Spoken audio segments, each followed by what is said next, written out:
Hello everybody, it's Miss Davies here. I wonder if you can guess by what I'm wearing what the story is that I'm going to read to you today. Have a think, what could it be? That's right, you've guessed it, it's Little Red Riding Hood. And this story has been told and told by many people over hundreds of years. This one's by Maria Alperin and Loretta Schauer. Once there was a little girl who loved to wear red. She had red shirts and red skirts and red shoes and a fabulous red cloak. Her name was Little Red Riding Hood. Early one morning, Little Red's mother packed up a basket. "I have a very special job for you," she told Little Red. "Granny is feeling poorly. Will you take her this fresh fruit?" "Of course," cried Little Red, and she put on her favourite cloak and kissed her mother goodbye. It was a bright, sunny day, and Little Red skipped through the woods. "Good morning," she cried to the rabbits and the deer. "I'm bringing Granny a special surprise." But someone was peering from behind a tree. A big, hungry wolf. "Good day," growled the wolf. "What are you doing in the woods all alone?" "I'm taking this special basket of fruit to Granny," Little Red replied. Yuck, thought the wolf. He didn't like fruit. He liked to eat tasty little girls. So the wolf thought up a plan, a horrible, clever plan. "Why not pick Granny some lovely flowers?" he said. "Good idea," said Little Red.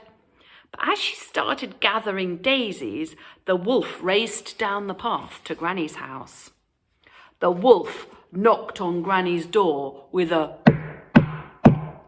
"Is that you, Little Red, my dear?" called Granny. "Yes," squeaked the wolf.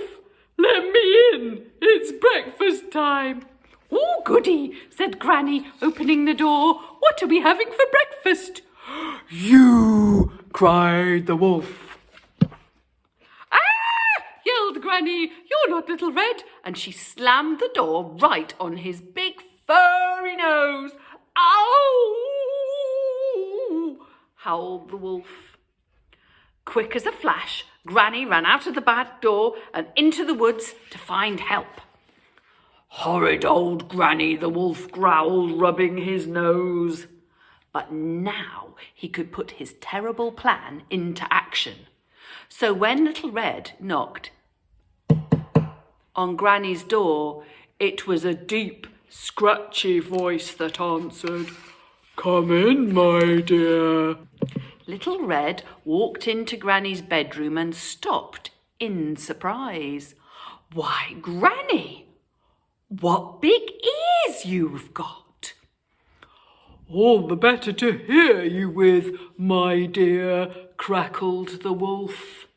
"And Granny," Little Red said carefully, "what big hairy arms you've got!"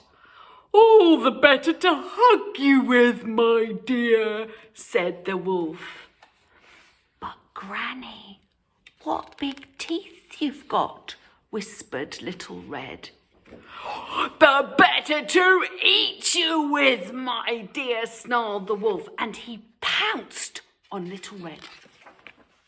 Just at that moment, the door burst open, and in rushed Granny with the woodcutter. "Stop right there," yelled Granny.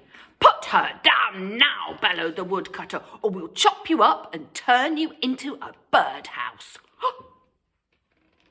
With a terrified howl, the wolf jumped out of the window and ran far, far, far away, never to return.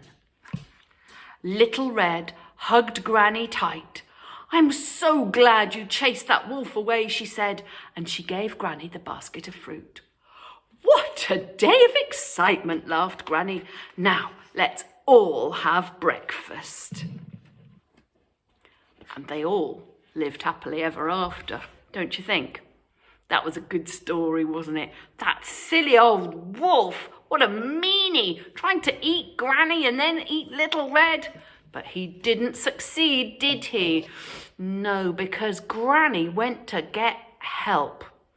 Clever Granny. Hope you enjoyed that story.